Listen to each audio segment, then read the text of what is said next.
So we're continuing our discussion with the candidates for the November 7th city election here in the city of Quincy. And we're focusing both on city council and school committee candidates. Joining us next, school committee incumbent Paul Brigoli has stopped by for a discussion about his past, his present, and his future. Hey, Paul, good to see you. Well, it's good to see you, Joe. Thanks for having me, and it's something I look forward to doing with you. Me too. It's always a good opportunity to let folks know about yourself and about Which I don't like talking about myself. I've already told you that. Yeah, I know, but people need to know because there are a lot of new people in the city, as you well know who might not be familiar with your No, I past. know. So, Yeah. how long have you been on the school committee now? 12 years. How's that all? Yeah. Yeah, That's it. just a newcomer. Seems like forever, but yeah. No, it's been great. Yeah. I've really enjoyed it, and I think we've got a lot of things accomplished in my 12 years. Obviously, the past few with the pandemic have been some of the most challenging, probably. Yeah, it was, and I was one of the people who spoke up during the pandemic. I said way back that I thought K through 3 should be in school because there was no evidence that those kiddos were going to be contracting that virus and having a bad outcome. Yeah. And unfortunately, CDC, with their quote guidelines, nixed that, and Mass Department of Health went along with it. So that was bad for our kids. A lot of them lost over 2 years of learning, and particularly in the K through 3, where that's a critical time for children in the developmental stage, the social emotional growth, and their academic growth. I mean, the kids were robbed, I'll say the word robbed, of that opportunity to do that. So, I guess that'll be one of the challenges going forward. Then is how do you make up It that, is. right? Well, Yeah. what we've started to do and what we'll continue to do is remediation at all levels. We have $150,000 we spent for K through 12. We've had summer programs for kids last couple of years, and we're going to continue that.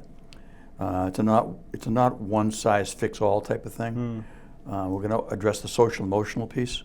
We've hired more adjustment counselors, and having been in the school system for 34 years, I know what the teachers are facing. I mean, it's difficult to try to bring those kids back to where they should be. Yeah. It's a monumental task. Yeah, let's talk a little bit about your history with the Quincy schools. Sure. A teacher, very involved in athletics, of course, as well. So for folks who aren't familiar, how did you get involved, Paul? Well, it goes way back when I was at Gridley Bryant School. Oh, okay. I went K through 12 in Quincy, Gridley Bryant Central Junior High then, and North Quincy High School. And I had a 5th grade teacher, Pat Drew, who really influenced me a great deal. I loved her, and I wanted to become a teacher just like her. A role model. And then I had Nobby Nolan at North Quincy High, and there are people who really impacted me. I had an uncle, Uncle John, who's 94 now, living in Braintree, who was a history teacher at South Junior High School in Braintree, then became a guidance counselor, and eventually became a dean of students, housemaster at Braintree High School. So he was an influence. And then my Uncle George, who still lives in Leominster, and he was not impacted last night by the floods, thank God. Thankfully, yeah. He was the principal at Leominster High School for almost 20 years. So those people, I mean, been around education my whole life. Yes. So those people really did impact me in terms of what I wanted to do. I always wanted to be a, quote, teacher coach. Okay. And so here I was 34 years later at the end of my career, and that's how I finished it.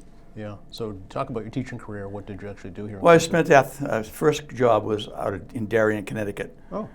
Fairfield County, which was the highest per capita income of any county in the whole country. Really? Guess what? Paul Brigoli didn't fit there.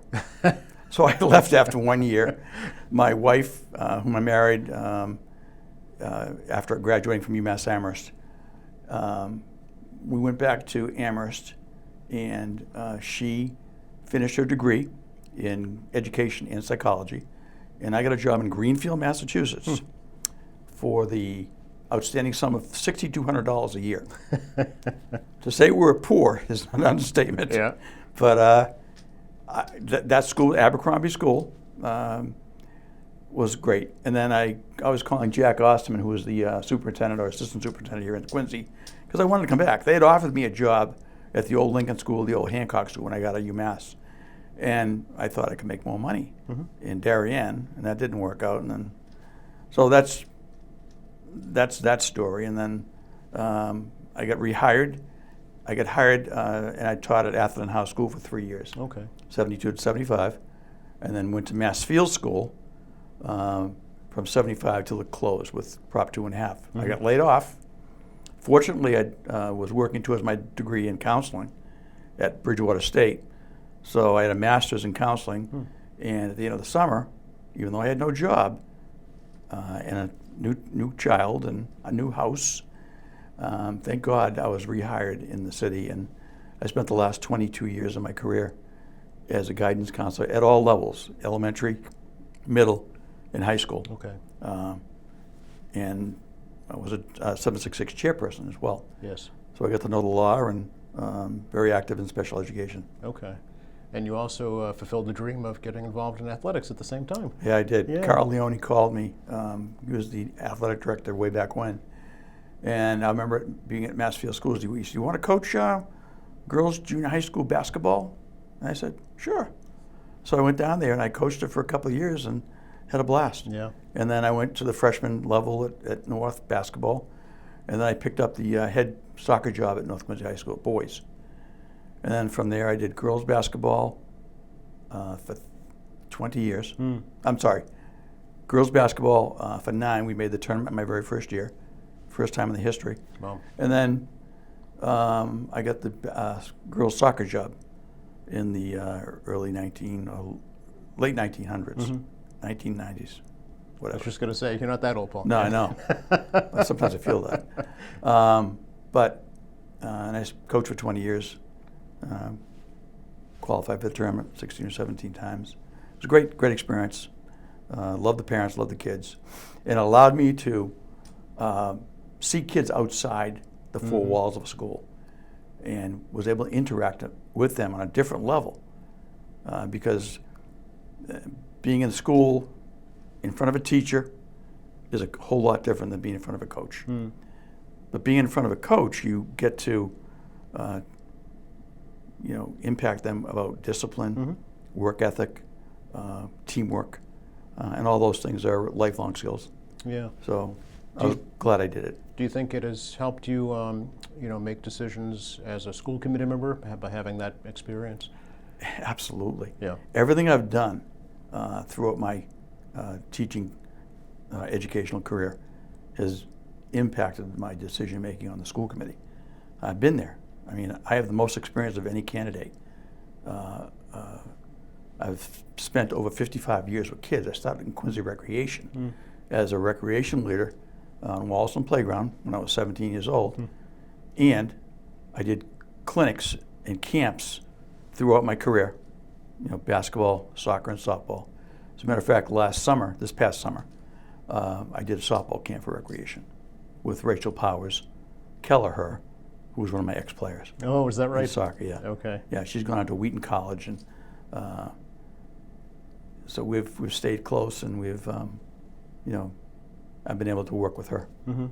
So over the years, Paul, what would you say some of the challenges facing children today are compared to those times when you're talking about years past? Well, I mean, I grew up in Quincy, and the demographics certainly are different. Yeah.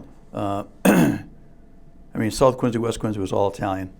North Quincy was Irish, and Quincy Point was a mix of Italian and Irish. So it's just a different demographic now, and we have to, in the school department, meet the needs of those kiddos.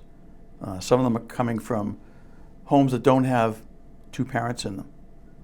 Back when I was growing up, that was a rare occasion, a rare instance, a rare occasion that there was no father and or mother. I think I'm unique in that there's a different perspective I have because when my two boys were 6 and 10, my wife passed away. So in effect, I was a single parent for the remainder of their upbringing. So I empathize and I understand the challenges that a single parent has, because I faced it every day. So, Do you think athletics or any kind of extracurricular activities are important for students to take part in addition to their academics? absolutely. Yeah. Again, it builds character, it builds relationships, it builds a connection with the school that you're attending. I mean, when you put that jersey on, you feel a part of it. And, you know, you're practicing every day and sometimes Saturdays, and you're competing. And, again, it teaches so many life skills. Yeah, it means it's you know, I pushed for middle school athletics to be reinstituted. We had junior high school athletics when I started. I coached at the, quote, freshman level in ninth grade at Atlantic. And then it went away because, you know, budget restraints, you know, Pop 2.5, it just impacted us so greatly. But I've been pushing to get it back. As a matter of fact, I spoke at our organizational meeting about getting soccer and basketball back into the middle schools. We already have track and wrestling and swimming and tennis, which is great. But you know, there's other things that they could do also. Yeah. So I think it's important. Do you think we have to go back to 2 athletic directors for each high school? We just revisited our one athletic director, Yep. Kevin Mahoney, Yep. who was at Quincy High School, and JJ Niemke was at North. That's a difficult question, Yeah. because it depends on the person who's running it.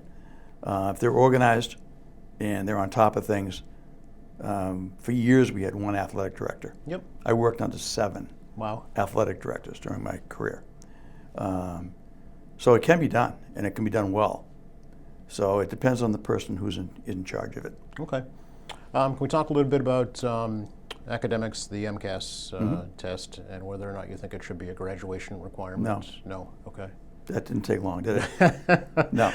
Do you think it Because should be used at all? what they were trying to do was use MCAS as a means of measuring teacher performance, and I was adamantly opposed to that. That is so unfair to teachers, because you get a different group of kids every year. I mean, it's like comparing apples and oranges.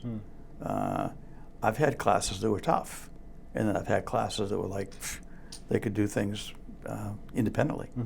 So to do that to teachers is wrong, first of all. Second of all, what's happened is that there's so much emphasis put on MCAS that, and I'll say it, teachers have been focusing on the content of the MCAS.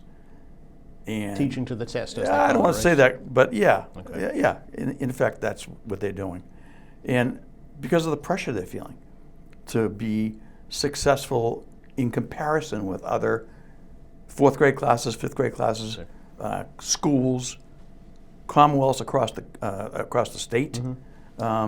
There's a lot of pressure on them. So yeah, I mean, I saw it.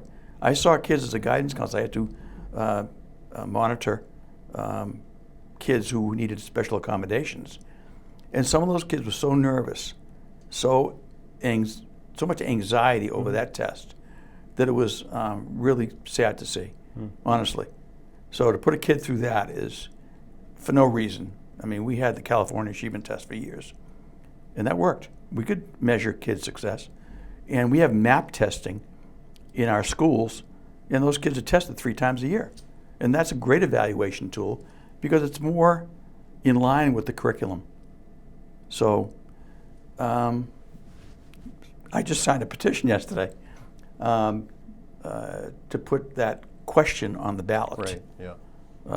For the upcoming election. Yeah, it'll be November 2024 if it gets certified. Yeah. Okay. So the Attorney General's already signed off on it. Yep. The constitutionality Yep. of it. Yep. Okay. So you would support that then?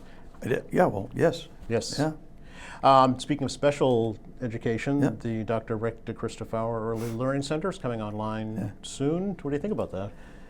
it's just going to be an unbelievable facility. It's going to allow us to really focus in on a specific group of kiddos. And right now they're all over the city. And it makes it difficult for the schools that house them because of their needs. And not that we don't do a good job addressing those needs. But I think at the Chris Farrar Center, it's going to be more compact, and teachers can now talk to each other about what works, what doesn't work. I tried this work, So it's a great way to exchange ideas with the teachers, and again, having it in one place is terrific. And the facility is going to be state of the art. It really is. Another major project is, of course, plans for New Squantum Elementary School. Yeah, Spent 10 years there as a guidance counselor. Is that right? Yep. And Squantum School looks right now exactly the way it did when I was a guidance counselor in 1990 there. So, as a matter of fact, the mayor and I toured that facility, 12 years ago when I first got on. And I said to the mayor, I said, this place needs a major upgrading. And it would have been cost prohibitive if we had to do it that way.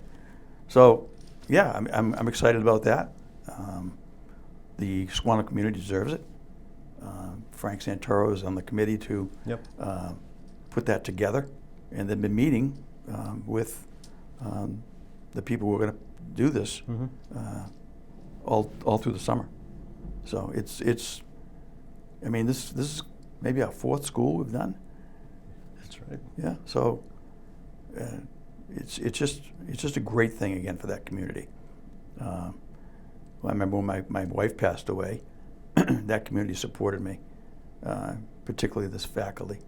They provided a meal for me every single night during that first year. So, why do you want to run for school committee again, Paul? I think there's still more work to be done. Okay. And I feel that I bring experience to the table. I don't think there's any thing that replaces experience. I mean, you need it to make decisions. So I think, and just to go back, it's been my whole life. I'm not going to sit around. I'm a person that needs to be involved, and I love kids. I love kids, and I still interact with them. I was down at Atherton Howell last week giving out backpacks, and my personality comes out then, and it's just fun. It's just fun being with them when I get a chance to go and see them. And do you think there's good lines of communication between the school committee and parents and teachers right now? They could be better. Okay. They could be better. Okay. I mean, we pay attention to our teachers. We pay attention to our parents, obviously, because we don't want to do anything that's going to alienate them to us. I mean, I had two kids that went through the school system, one of whom is now a state trooper, one of whom is the vice president at State Street. So the school system does a great job of preparing kids for the future. But yeah, I mean, we could always do a better job, always. There's an old saying, when you're through learning, you're through. If I think I know everything, then it's probably past my time. So I think we can always do better. In terms of disciplinary issues within the school system, there's the cell phone ban that's been enacted already. There was an incident in Central, unfortunately. Initiated by me. Season. Okay, so you support that? Yeah. I spearheaded that. Okay. Because the kids were using. I mean, technology has been it's been a help, but it's also been a hindrance to our kids. I mean, stuff on TikTok is like outrageous. There was a young man in Worcester who died doing a chip challenge. I mean, that was on TikTok. That's outrageous that is allowed on that forum. And the kids in schools, and I talk to the kids, Mhm. and they are honest with me. They trust me. And I said, so is there any cheating going on with the cell phones in classrooms? Yes. Uh-huh. I said, and what else happens? Well, sometimes we communicate, we text our friends, and we meet in the boys' room or the girls' room after third period, fourth period. And then they were taking videos of teachers in classrooms, which is totally inappropriate and not something our teachers need to put up with. So, yeah, I suggested a ban, and it was supported by the parents, the teachers, and we also talked to the kids about this. So it got put in place, and we'll see how it goes this year. Yeah. It was initiated at the end of last year. Anything else you think needs to be addressed in terms of discipline going forward? Well, I'm old school. Okay. Okay? If there is a problem that you've created, you have a responsibility to pay the consequence of that behavior. In past years, I think we've been maybe too lenient on kids in terms of their behavior in school. And my mother always said it starts in the home. Not to cast aspersion on his parents, but there are some kids that come in without that discipline at home, and they become problematic when they go to school. So, yeah, I mean, we need to provide those kids with other outlets. We need to provide them some guidance. Again, we've hired adjustment counselors. I'm certified as an adjustment counselor. Okay. I mean, the mental health of our kids, particularly in the pandemic, anxiety, depression, suicidal ideation, those things were all real, and they continue to be. So, providing for those kiddos is important, as important as academics. Because if they're feeling stressed out or anxious about or depressed, you can't learn.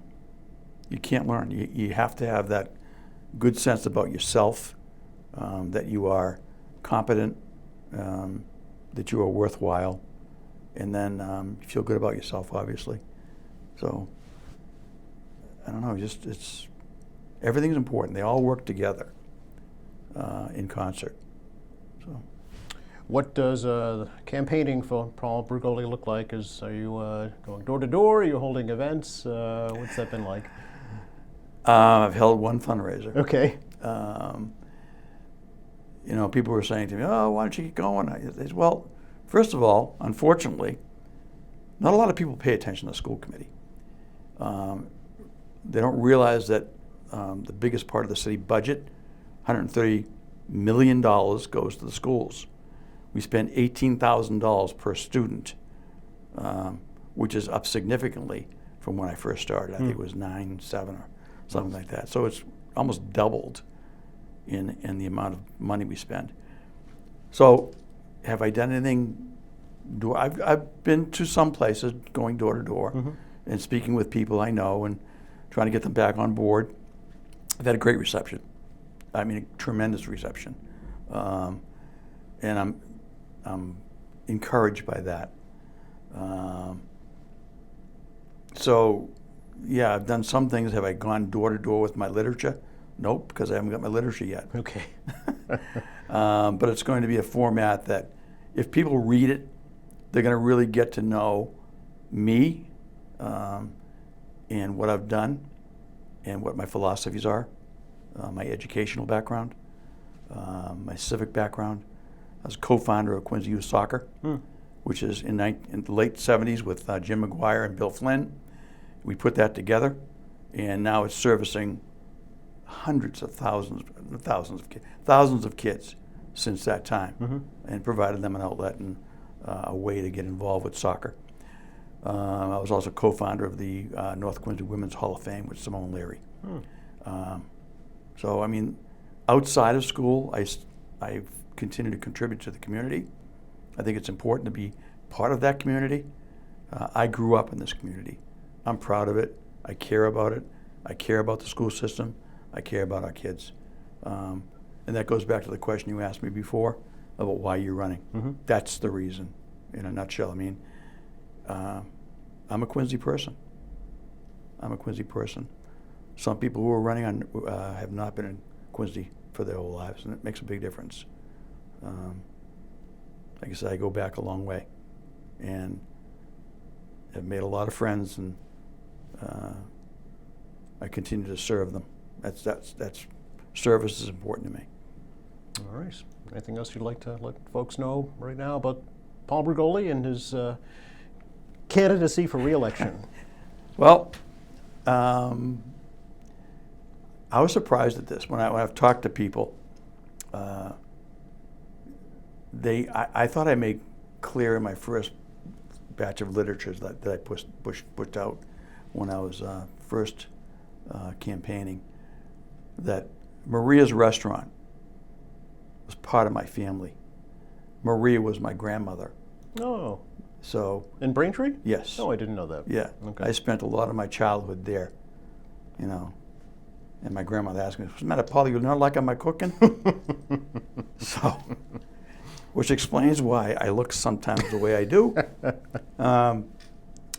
But yeah, Maria was my grandmother, and so I've had so many people in my life. My father was a professional musician, played the accordion. I was great friends with Mabel Biagini. Everybody knows Mabel. Remember Mabel very Yep. well, sure. But no one remembers Louis Brigoli because he was very quiet and laid back, didn't want attention brought on him. Whereas Mabel was a gregarious, outgoing, Yes. hot ticket, Yes, she actually. was. Yeah, she was great. My sisters went down and saw her in Plymouth when she was playing, and it was just like old home week. You know, we grew up with her and my father being very close. So, yeah, that's how he provided for our family. And my mom was a stay-at-home mom. Grew up in West Quincy and on Bellew Street. And I had a great childhood. I wouldn't change anything. I wouldn't change anything about my life. And people, say, "Oh, it was difficult for you to go through what you went through with the death of your wife." But I found out that in life, everybody has something that they have to deal with. Everybody.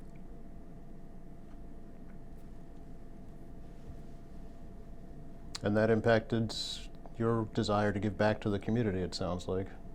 Yeah. And make an impression on Yeah. today's children. Yeah. Yeah. Yeah. It's how you deal with it. You can feel sorry for yourself, or you can go out and try to change things. And I've been a person, like I said, who just can't sit still. I have to be involved. So Well, thanks for stopping by, Paul. that's me. Yeah. And if you like me, I'd appreciate your vote. If you think that experience matters on the school committee, I'd appreciate your vote. So, Joe, thanks for having me. Oh, pleasure. It's great talking with you. It's like talking to a good friend. Oh, thank you. That's Appreciate that. it. You're very welcome. And thank you for watching us here at AM Quincy. I'm Joe Catalano. We'll see you next time.